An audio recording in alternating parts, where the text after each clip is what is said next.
구독자 여러분 안녕하세요. 백초입니다.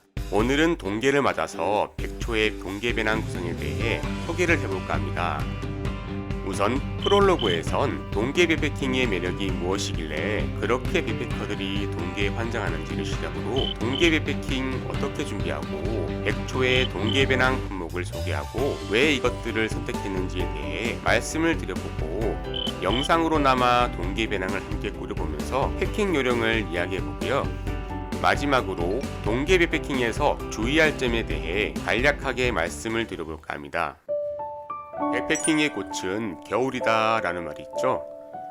그만큼 백패커들은 겨울을 좋아한다고 보시면 되는데, 동계는 우기가 다른 계절에 비해서 적은 데다가 눈까지 내리는 계절이기 때문에 백패커들이 설경과 함께 1박을 할 수 있다는 점에서 많이들 기다리는 계절이 아닐까 싶습니다. 또 극한의 낭만이라고 하는 그 낭만, 야 이렇게 추운데 굳이 나가서 고생하냐? 백패커들이 지인들에게 정말 자주 듣는 말, 바로 이 말이 아닐까 싶은데요. 단순히 내가 가지고 있는 장비들로 극한의 추위에 맞서서 무사히 하룻밤을 보낸다는 성취감이나 그 만족감, 바로 그런 것들을 느낄 수 있는 그런 매력의 계절이 아닐까 생각이 듭니다. 그렇지만 그 성취감과 만족감만을 위해서 동계 백패킹을 실행했다간 정말 큰 장벽에 부딪히게 될 자신을 발견하게 되실 건데요. 그만큼 동계 백패킹은 준비를 철저히 해야 하는데, 우선 블로그나 여러 매체들을 통해서 준비해야 할 정보를 수집해야 합니다. 그 준비 과정을 차근차근 진행해 나가신다면 이 극한의 낭만을 즐길 준비 자세는 충분하다고 생각이 들어요. 자, 그럼 극한의 낭만을 즐기기 위해 어떤 준비들을 해야 할까요? 우선 저는 동계에는 철저하게 비 피해를 배제시켰습니다. 동계에는 무게와 타협을 하면 안 됩니다. 다만 정말 불필요하다고 생각되는 테이블이나 체어 이런 걸 대체제로 포켓매트와 방석 시트로 대신하는 등 편리함을 포기하면서 어느 정도 가벼움을 도모하였습니다. 겨울에 정말 완벽한 비 피해를 꿈꾸셨다간 영원히 계속되는 꿈을 꾸는 상황이 생기게 되실 거예요. 그리고 방안의 모든 준비를 쏟아 부어야 합니다. 방안 의류는 물론이고 보온용품, 내가 떠나게 될 지역의 기상 상황, 이런 모든 것들을 체크해야 합니다. 혹시라도 정말 한파가 몰아친다면 다른 날로 백패킹을 나가시는 것이 좋습니다. 극한의 추위는 백패커들이 이겨야 할 대상이 아니라 피해야 할 대상이랍니다. 본격적으로 들어가기 앞서 백초의 동계 장비는 어떤 것들이 구성되어 있을까요? 크게 한번 살펴보고 갈까요? 우선 배낭은 마운틴 스미스 스크림 55, 텐트는 백컨트리 제너두 1.5P 블랙, 침낭은 백컨트리 썸누스 1100 슈퍼 울트라 라이트, 매트는 니모 텐서 알파인, 베개는 니모 필로 엘리트, 주로 사용할 랜턴은 헤디2나 캐본 120H, 보조 랜턴으로 사용할 캐본 65A, 저의 저녁과 아침을 책임질 핫앤쿡 라면밥과 비빔밥, 그리고 물을 마실 윌도컵 하나와 숟가락 하나, 무거운 체어와 테이블을 대신할 포켓매트와 방석 시트, 운행용 바람막이 하나를 챙기고 운행용 장갑도 챙깁니다. 갑자기 내릴 비를 대비할 우산이나 우비를 준비하고요. 우모복 상의, 우모복 하의, 발에 착용하는 다운 부티, 타운용 미트, 바라클라바, 얼어붙은 땅에서 미끄럼 방지하는 아이젠, 바지 하단과 신발에 눈이 들어오는 것을 막아주는 스패츠, 만 이상의 보조 배터리와 핫팩, 디팩을 챙겨서 여기에 음식들을 담으면 배낭 각도 삽니다. 갈아입을 등산복 상의와 양말, 그리고 속옷을 넣은 파우치, 물은 소분해서 2.5리터, 매트와 함께 사용할 에어펌프도 하나 챙기면 설치 시간이 단축됩니다. 혹시라도 다른 비화식 음식을 챙기실 분들은 바로쿡과 바로쿡 카페도 챙겨 넣으시면 됩니다. 팩과 경량망치, 각종 응급 알약과 용품, 대변 응고제, 쓰레기 봉투 등이 들어있는 응급 파우치도 하나 챙겨 넣습니다. 운행 보조 가방은 운행 시에 메고 가면 좋고 등산 스틱도 하나 챙겨 넣습니다. 그리고 잡파우치 하나는 예비용으로 넣습니다. 설상 갈 땐 눈삽도 챙겨줄까요? 백초의 동계 장비는 이렇게 구성이 됩니다. 이제 100초의 동계 장비 세부적으로 살펴볼까요? 준비는 이렇게 의, 식, 주 세 가지 항목으로 나누어서 해볼까요? 옷에 해당하는 의에서는 크게 두 가지로 나눌 수 있는데 이동 시 착용하는 운행용과 박지에 도착해서 착용하는 타운용으로 나눌 수 있습니다. 운행용은 등산복 상하의, 운행용 바람막이, 운행용 장갑, 발목을 감싸주는 중등산화 등을 체크해야 합니다. 저 같은 경우 등산복 상하의는 저렴한 것들로 구입합니다. 2월 상품이라고 하죠. 저는 유행을 크게 따르는 성격이 아니라 70%에서 80% 2월 할인 들어가는 제품들을 찾아서 구입합니다. 하지만 운행용 바람막이 같은 경우는 투자를 했는데 갑작스러운 소나기에도 젖지 않는 고어텍스, 즉 방수가 되는 녀석을 선택하셔야 저체온증과 같은 위험에서 안전할 수 있습니다. 저는 주로 극동계에는 에코로바 경량 패딩 혹은 뉴발란스 바람막이를 사용하고 있습니다. 운행용 장갑은 차가운 바람에 등산 스틱을 감싸고 있는 손을 보호해주기 때문에 하나 챙겨가시는 것이 좋습니다. 등산화 같은 경우 중등산화라고 하죠. 특히 동계에는 발목까지 커버가 되고 튼튼한 녀석이 최고입니다. 지난해 와이프가 보아 다이얼 시스템이 적용된 이 등산화를 사준 후에 저는 신세계를 경험했는데 정말 편합니다. 그렇지만 이 보아 다이얼 시스템이 자주 풀려서 불편하다고 또 고장이 잦다고 선호하지 않는 분들도 계시니 개인 취향에 따라 선택하시면 될 것 같습니다. 그리고 타운용은 우모복 상의와 하의, 발에 착용하는 다운부티, 손에 착용하는 벙어리 미트, 목과 얼굴을 감싸주는 바라클라바, 자 이것들을 챙겨야 하고 여분의 의류, 즉 갈아입을 등산복 상의와 속옷, 양말 등을 챙겨야 합니다. 저의 타운용 의류들입니다. 상의는 주로 충전량 180g에서 250g 정도를 가지고 다닙니다. 우모복도 총 4개의 등급으로 나눌 수 있는데 가장 왼쪽은 극동계 운행시나 간절기 우모복으로 사용하는 충전량 150g 정도 되는 경량 패딩, 그리고 우측으로 보이는 두 개는 우모량 250g 이하의 미들급입니다. 가장 오른쪽에 있는 우모복은 충전량 350g 이하의 K2 우모복이지만 현재 일상생활에서만 입고 다니고 한 번도 산에서 착용한 적은 없는 우모복입니다. 마지막으로 350g 이상의 우모복이 있는데 주로 고산지대를 다니는 전문 산악인 분들이 자주 사용하는 패딩입니다. 일반적인 백패커 분들은 레이어링을 통해 활용하시기엔 미들급 우모복이 부피며 무게며 모든 것들이 활용 방안이 탁월하다고 생각이 됩니다. 우모 바지는 루베르 팬츠를 사용합니다. 우모량 200g에 총 중량 450g을 가졌습니다. 라이트 버전도 있지만 다소 60g의 충전량은 위험하다는 생각이 들어서 과감히 선택을 포기했습니다. 발을 따뜻하게 해줄 부티입니다. 가성비 좋은 3만원대의 조이 부티인데 전 이 녀석으로 동계는 몇 년째 잘 보내고 있습니다. 충전량 80g에 130g의 총 중량으로 패킹 효율도 좋습니다. 내피와 외피가 분리되는 부티도 좋긴 하지만 가성비 좋으니 그걸로 만족합니다. 미트도 두 가지로 나뉘는데 운행용은 앞서 설명드린 장갑이고요. 타운용 미트는 몬테인 서머 미트를 사용 중입니다. 구스가 아니라 합성 소재를 사용하지만 나름 보온력도 있습니다. 47g의 중량에 다소 부족한 면이 없잖아 있지만 너무너무 추울 땐 운행용 장갑을 끼고 그 위에 이 미트를 끼면 극동계 장갑이 됩니다. 그리고 바라클라바, 마트에서 5,000원에 팔길래 미리 사뒀는데 현재 13년째 사용 중인 바라클라바입니다. 이거 하고 안 하고의 차이가 정말 하늘과 땅 차이입니다. 목부터 머리끝까지 커버가 가능해서 저는 이것은 반드시 챙겨갑니다. 그리고 동계 운행 시 필수품인 스패치와 아이젠은 설산을 갈 땐 반드시 챙겨갑니다. 스패치는 쌓인 눈을 밟고 지날 때 바지와 등산화 사이로 눈이 유입되는 것을 막아주기 때문에 반드시 착용해야 바지 하단과 신발 내부가 젖는 일이 없습니다. 이렇게 스패치를 먼저 착용해서 등산화 사이로 걸쳐 고정을 시켜주면 됩니다. 아이젠을 착용하기 전에 스패치를 착용해야 합니다. 아이젠은 결빙이 없는 곳에선 다시 탈거를 해야 하지만 스패치는 계속 착용을 해야 하기 때문인데요. 아이젠은 등산화 사이즈에 맞춰서 착용을 해주시면 되는데, 결빙 구간에는 반드시 착용하셔야 미끄러지는 상황을 방지할 수 있습니다. 이 두 개는 무게가 무거워도 반드시 꼭 챙기세요. 그리고 등산 스틱, 자, 이것도 꼭 챙기시라고 말씀을 드리고 싶습니다. 간혹 나는 스틱 없어도 잘 갈 수 있어, 나는 젊고 건강해, 이런 근거 없는 자신감을 가지고 계신 분들이 계신데, 특히 동계에는 더욱더 조심하셔야 합니다. 이 등산 스틱은 정말 끊임없이 소모되는 우리의 무릎을 보호해주는 유일한 처방전이랍니다.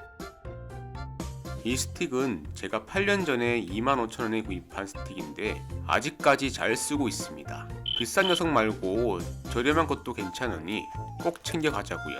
그리고 우비나 우산도 하나 챙겨 넣어야 합니다. 저는 우비보단 우산을 더 선호하는데 그냥 우산이 활동성이 있어서 조금 더 편합니다. 이렇게 4단으로 접히는 경량 우산 하나면 정말 든든합니다. 하이라이트입니다. 바로 대용량 핫팩입니다. 저는 겨울에는 무조건 160g급 대용량 핫팩을 챙기시길 추천드립니다. 핫팩의 개수는 2개 정도가 적당합니다. 핫팩은 유통기한이 넉넉하기 때문에 저는 아직 5년 전에 산 핫팩을 사용하고 있습니다. 박지에 도착하면 2개를 터뜨려 나의 우모복 주머니에 하나씩 쏙 넣어준다면 하룻밤은 따뜻하게 보낼 수 있습니다. 잠들기 전에 이렇게 침낭 속에 핫팩을 던져 놓는다면 따뜻해진 침낭에서 취침이 가능하답니다. 이렇게 백패킹에서의 의의에 대해서 살펴보았고, 다음은 백패커들의 식사, 동계 식에 대해서 살펴볼까요? 식은 예전에 비하면 모든 백패커들이 정말 간소해졌습니다. 화식과 비화식, 저는 어느 곳에 특정하진 않지만 현재 제가 사용하는 방법은 발열체를 이용한 식사가 주를 이루기 때문에 비화식 위주로 소개를 해볼까 합니다. 우선 저는 국물 발열체 음식 하나를 챙겨가거나 바로 콕 850에 오뎅탕이나 번데기탕을 챙겨갑니다. 그리고 밥 종류의 발열체 음식 하나, 이렇게 두 끼는 무조건 챙겨놨습니다. 최근 백초의 동계 백패킹의 음식은 발열체 음식 2종류를 가지고 가는 것이 전부입니다. 별도의 취사 장비는 없어도 취식이 가능하기 때문에 정말 좋습니다. 거기에 이 발열 텀블러도 하나 챙겨가서 콘스프나 커피, 차 종류를 데워 마시면 정말 최고입니다. 식기류는 최소한으로 이 윌도컵 하나와 숟가락 하나면 정말 끝입니다. 하지만 혹시 팀으로 백패킹을 나간다면 윌도 식기 세트 하나 챙겨 놓는다면 음식을 소분해서 먹기엔 정말 유용합니다. 인체에는 무해하다 하니 이 녀석도 하나 챙겨 넣어 보자고요. 또 다른 방법은 보온병 1리터에 뜨거운 물을 담아서 컵라면을 먹고 차를 데워 먹는 방법에 보온병 취사 방법도 있는데, 이 방법도 정말 좋은 방법입니다. 가장 중요한 물인데요. 물은 운행용으로 날진 500ml 1개와 타운에서 사용할 물 날진 1리터 2개, 총 2.5리터를 챙겨갑니다. 이 정도면 혼자서 1박은 넉넉하게 사용이 가능합니다.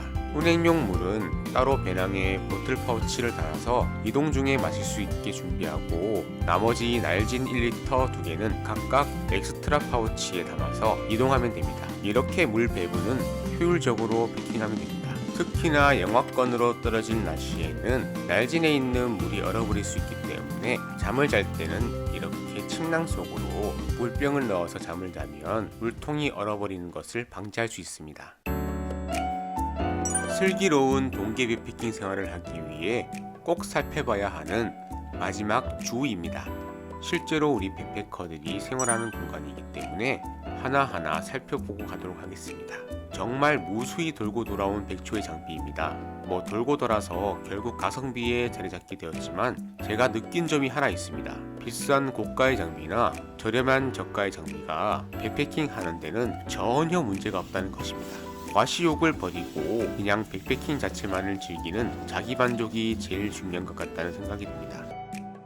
백초의 동계 배낭은 마운틴 스미스 스크림 55입니다. 중량은 약 1.3kg으로 BPL러들에겐 다소 무겁다는 평이 많지만 그래도 백초에겐 나름 가벼운 축에 속하는 배낭입니다. 또 호불호가 많이 갈리는 배낭인데 그 이유가 배낭을 몸에 맞게 조절할 수 있는 토르소가 존재하지 않습니다. 따라서 직접 피팅을 해보는 것이 스크림 55를 만나기 전 꼭 해봐야 할 일인 것 같습니다. 용량은 55리터로 소개가 되는데 전면의 롱포켓과 측면의 엑스트라 포켓 등 활용할 수 있는 공간이 넉넉해서 배낭 자체의 기능은 동기에 적합하다고 여겨집니다. 텐트는 백컨트리 제너두 1.5P입니다. 2P와 함께 사계절로 많이 쓰는 텐트인데 2P에 불필요하게 넓은 공간을 차라리 가볍게 만들어 보자는 생각으로 1.5P를 선택하여 다니고 있습니다. 특히 동기에 적합하다는 이유가 솔리드 이너와 메쉬 투웨이로 사용이 가능하고 더블롤로 결로에는 그나마 안정적이고 아웃폴 결합 방식이라 설치와 해체가 정말 빠릅니다. 중량은 풋프린트를 포함해서 약 1.5kg으로 측정이 되는데 기존의 압축색보다 패커블 디팩 엑스라지 사이즈를 사용해서 패킹한다면 배낭 내부에 빈 공간 없이 패킹이 가능해 공간 활용 면에서도 탁월한 효과를 볼 수 있습니다. 제너두 1.5P를 패커블 디팩에 패킹하면 공간이 많이 남기 때문에 여기에 팩을 따로 넣고 베개, 보티, 타원용 미트, 바라클라바, 에어펌프 등을 따로 파우치에 담아서 같이 패킹을 하면 정말 효율적인 패킹이 가능합니다. 텐트를 폈으면 이제 매트를 얼른 깔아야겠죠? 매트는 개인차가 너무나 큰 제품이라 100초의 주간이 많이 개입되어 구매를 했는데 저는 니모텐서 알파인 롱 와이드 사이즈를 사용 중입니다. 193cm의 길이에 64cm의 폭, 7.6cm의 높이로 안락한 매트라고 생각이 됩니다. 무게는 압축색 포함해서 750g 정도 됩니다. 공식적인 알밸류는 소개가 되지 않지만 내한 온도가 영하 23도에서 29도까지 사용이 가능하다고 소개가 되어 있습니다. 현재 2년 동안 사용 중인데 극동계에도 따로 바닥 공사 없이 니모텐서 알파인 단독으로 사용하고 있습니다. 동급 가격에 동급 스펙을 가진 제품 중에서 꿀렁임이나 마찰 소음이 적다고 얘기해주는데 이 또한 개인차가 크기 때문에 참고사항으로만 알고 넘어가 주시길 바랍니다. 100초가 투자한 백패킹 장비 중 가장 돈이 아깝지 않은 녀석이 바로 니모텐서 알파인이라는 점은 꼭 말씀을 드리고 싶습니다. 또 웬만하면 동계에는 전동 에어펌프를 챙겨 가시는 것이 좋습니다. 날씨는 너무너무 추운데 또 언제 손으로 호호 불어가며 여기에 바람을 또 넣고 있습니까? 150g의 무게를 가진 에어펌프, 저는 이 펌프가 그만한 무게의 가치가 있다고 보여집니다. 동계 침낭은 현재 백컨트리 썸누스 1100 슈퍼 울트라 라이트를 사용하고 있습니다. 출시할 때부터 구매해서 현재까지 사용 중인 침낭입니다. 총 무게는 1.4kg에 우모 충전량은 구스 1100g으로 대한민국 어디서든 사용이 가능한 스펙을 가졌습니다. 다만 원단이 너무 얇다 보니 하룻밤을 지내면 결로로 인해서 외부 원단이 쉽게 축축해진다는 단점이 있는데 어차피 말리면 다시 돌아오기 때문에 신경 쓰이진 않습니다. 썸누스는 압축 부피가 상당히 작은 편이고 적당한 무게를 가졌기 때문에 제가 3계절과 동계 모두 선택한 침낭입니다. 베개는 니모필로 엘리트입니다. 정말 4계절 뽕을 뽑았던 베개입니다. 내피와 외피가 분리가 가능해서 세탁이 가능하다는 장점이 있습니다. 시투 서밋과 이 녀석 중에 고민했는데 이 녀석이 쿠션감하며 촉감하며 더욱 집에서 쓰는 베개랑 비슷하게 느껴져서 이 녀석으로 선택했습니다. 무게는 약 100g 정도로 다소 무거운 편이지만 그만큼 좀 더 안락한 취침이 가능해서 제가 선택했습니다.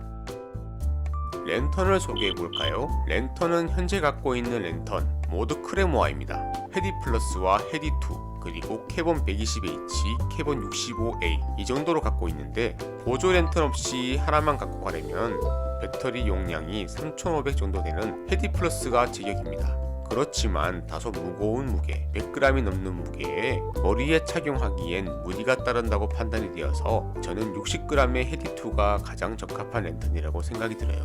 헤디2와 캐본 120H 둘 중에 하나를 주요 랜턴으로 쓰기엔 적합하고 캐본 65A를 보조 랜턴으로 사용하는 것이 가장 좋은 조합인 것 같습니다.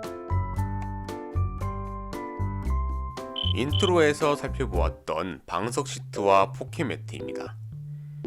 정말 이 방석 시트는 어디에 내놓아도 엉덩이가 시렵지 않은 인슐레이티드 방석 시트입니다. 포켓 매트와의 조화는 무게며 부피며 정말 최고의 조합입니다. 팩은 어떤 걸 챙기셔야 할까요? 박쥐가 데크라면 오징어 팩이나 데크팩을 텐트에 필요한 수량만큼 해서 예비용 하나 더 챙기시면 되고, 일반 노지를 간다면 일반 팩을 챙기면 됩니다. 단조팩은 얼어붙은 땅에 사용하기 위해 구입했는데 정말 편리합니다. 나사식이라 얼어붙은 땅에서 돌려서 빼면 잘 빠집니다. 내가 가야 할 곳에 따라 팩은 챙겨 넣으면 되겠죠? 망치는 일반적인 산에 간다면 챙기지 않고 주변에 돌로 박으면 됩니다. 하지만 설산을 간다면 부피가 작은 망치 하나쯤 챙긴다면 도움이 됩니다. 설산이라면 눈삽 반드시 챙겨야 하지만 혼자가 아니라 둘 이상 간다면 역할을 배분해서 눈삽은 하나 정도만 챙기셔도 될 것 같습니다. 박쥐를 정비하기엔 반드시 필요하지만 그렇다고 이 무거운 녀석을 갖고 가자니 참... 저는 웹서핑을 통해서 2만원 주고 산 눈삽을 씁니다. 저렴하게 잘 쓰고 있어요. 이건 일전에 제가 올린 영상에서 소개된 바가 있는데 응급 파우치입니다. 감기약, 소화제, 지사제, 진통제, 상처치료제, 반창고, 소독제 등 약품과 대변 처리할 수 있는 응고제와 쓰레기 봉투를 챙겨 넣습니다.